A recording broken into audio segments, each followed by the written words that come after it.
Hello, today we're in Lausanne in Switzerland and we're talking to the president of ASOIF, Association of Summer Olympic International Federations, Francesco Ricci Bitti. Good morning. Good morning.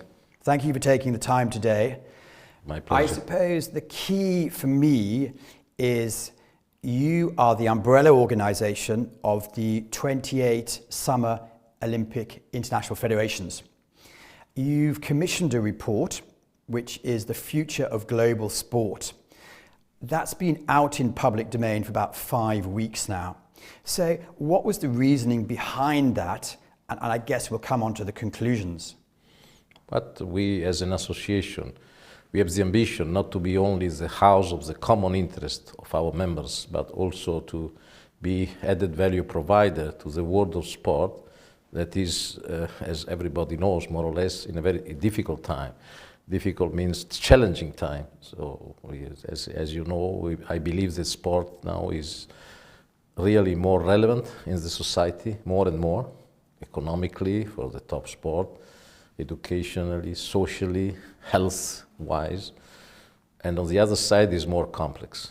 So we try to help our member nation to understand better how the future would look like and what they have to do to remain relevant, because as you know, our family is very different from FIFA that has a turnover comparable to the IOC, to the small federation, I can mean pentathlon, canoeing. The variety of members is huge, and perhaps many of them are not ready to cope with the challenges that are coming. What is an international federation? Because quite a few people, I don't believe, understand exactly your role and yes, your power.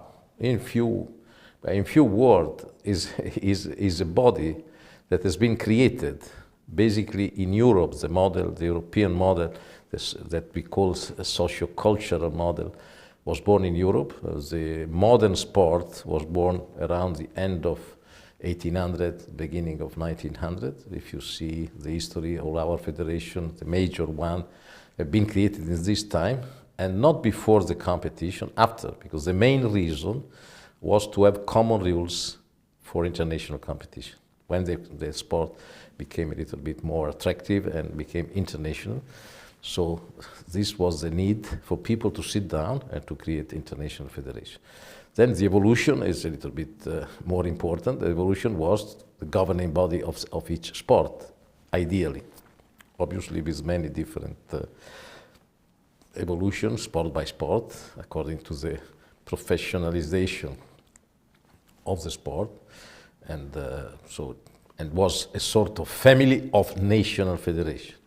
In many international federations, there are national federations that are more business-oriented than the international federation, because they have competition already traditionally that are producing a lot of income, revenues, and so on. So today, the world is changing so quickly, and there's been a few key examples where individual entrepreneurs have, in a sense, taken on federations and said, we want to do an event then, and the federation has said, well, if you do, we're going to take some action against the yes, actual athletes. Where is that today, and where is it going? Well, I believe that, as I said, the variety of situation is very wide in the situation. I think the federation should not pretend to be monopolist in terms of organizing the game. And this is not the case.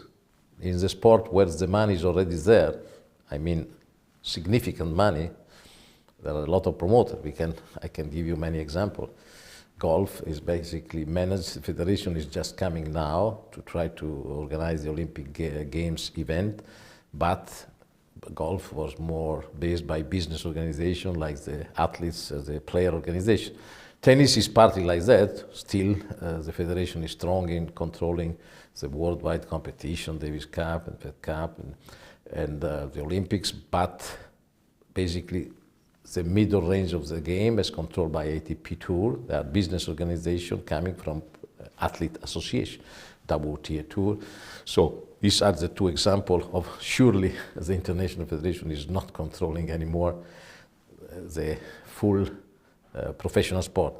But there are examples much more recent, the new league in swimming. So I believe that my idea is that first of all, the federation should be much more commercially driven to be ready. Normally, we are organizations that come from a huge volunteer basis. So as my predecessor, Philippe Satrier, was describing us, we are elephant. We are always going, but we are slow. And obviously a promoter without any binding limitation in acting is faster, could be faster. And so this, we have to accept that. But my position is that we need badly a central body also to allow a development of the sport, not only at professional level, but also at the grassroots level, and harmonious. And the strength of the European model, I would say, that is the basic reference in the world, because the international federation basically were born in Europe, but they are present everywhere in the world, in spite of other models coming up that I can describe, basically two. The second one was the North American, much more business-oriented, no link between the business side and the grassroots.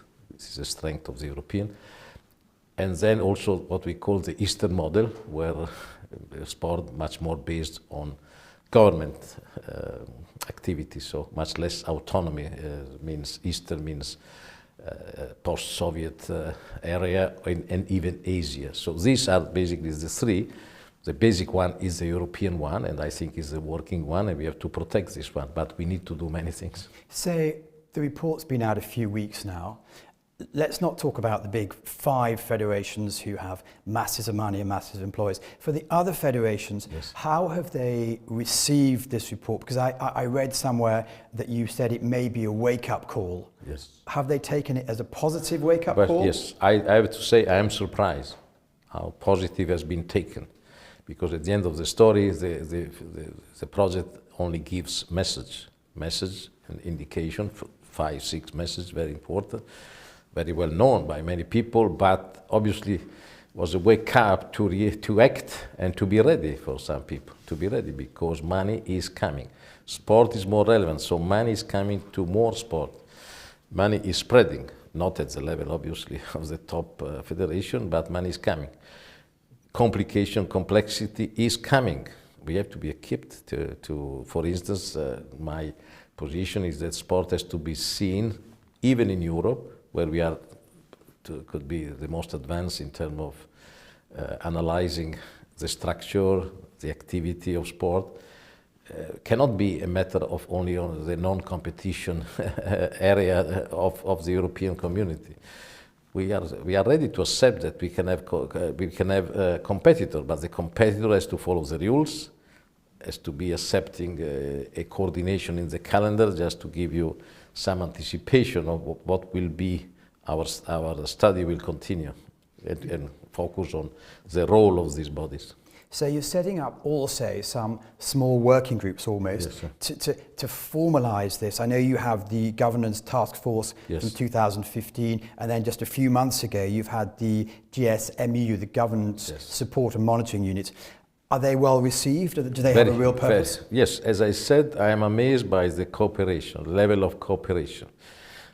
Even for the small, medium federation, there is a sort of competitiveness coming, a sort of emulation spirit, and we are doing a good job. And what I said, because there are news every 2 weeks, 3 weeks, news about something happening in federation that could be contradictory to what I say, but the real achievement that I always stress is very important to me is really the spread of the culture of governance. We need, one of the messages, we need to have a standard, very high standard of governance, because sport has one difference from the other entertainment activity, it has to be credible. Yes. And the credibility, otherwise is not good. I can mention only the difference between a friendly match and the match that counts for a cups. The difference of interest, why? Because one is more credible, nothing else. and then this is, we have to remember, we are a very special entertainment provider. How do we, or how the, again, it's difficult to take an average because there's 28, yes, members, but how are they managing the fact that they need to have some sort of governance control, Yes. so set the agendas, set the quotas for Olympics, things like that, but at the same time, they need to be more in business with private entities. How are they managing to cope with the two different situations, have more power but have less? One, the separation of activity in terms of structural activity is very important. The commercial interests, they have to be more commercially driven because they need money. Yeah. If they want to have a program on anti-doping very effective, or if they want to have a program for anti-match fixing, anti-corruption that is spreading with the online business. The betting, for instance, is an activity I don't want now to crucify betting in itself, because betting was with sport 2,000 years ago in Greece. They were already betting. So betting is not the devil, but the use of betting for match fixing is criminal. This is the problem, and so you need a lot of investment if you want to be effective in this area. Obviously, not in all the sports the same, because it depends, doping and betting, but if you have to be equipped for this, because you have to show integrity, you have to protect the integrity, but again, to go to the credibility. Only if sport is looking and it is an integrity activity, then you look credible. So, moving forward, we're talking about sport in the next 20 years. Yes. Are the international federations still going to be not-for-profit organisations in a few years' time, or will there be more professional change their structure? How do you see the market going? Well, I see that the structure of the international federation is hybrid. So as to be, by definition, what the Americans say, non-for-profit organization. That means we need money to reinvest in the sport. We don't need to make profit, but we need to be commercially driven. And this is the key. This hybrid has not been understood by the society and by the public authority in many cases. And it's our fault not to have been able to sell and to promote this. And this is our job, basically. Now, we need money to make the activity where we don't have competition. Development is a huge activity. Creation of coaching, creation of junior activity, talent scout. Because only if you have new talent, the sport becomes more attractive. It's a circle. And this circle is based on the double nature of sport, hybrid. Private management, commercially driven, and public interest. And so this is a difficult combination. Some people who are doing things right in the sense of attracting the youth of today, yes, and attracting massive megabucks, e-sport. I'm not going to go into the debate on e-sport, but are the federations to learn something from their model? Absolutely. Another message that come out very clearly, we have to become digital for two reasons.